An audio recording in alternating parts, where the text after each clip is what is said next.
kepada seluruh narapidana dan anak yang hari ini mendapatkan remisi, khususnya yang langsung bebas. Sekali lagi saya mengucapkan selamat sekaligus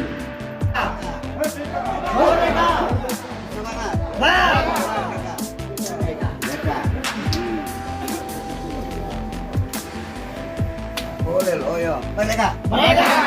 Mantap. Merdeka. Pada tahun ini mendapat pengusulan yang berisi sebanyak 95 orang, terdiri dari 91 yang artinya masih menjadi pidana lanjutan, dan yang kedua sebanyak 2 orang yang artinya setelah mendapat remisi bebas langsung.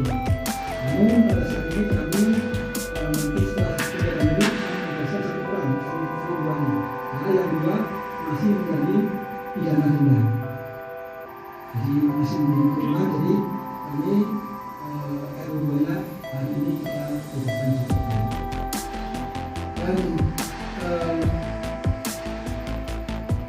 jumlah yang didapat oleh pembinaan polisi 5 bulan 13 orang, 4 bulan 14 orang, 3 bulan 35 orang, 2 bulan 15 orang, dan 1 bulan 17 orang.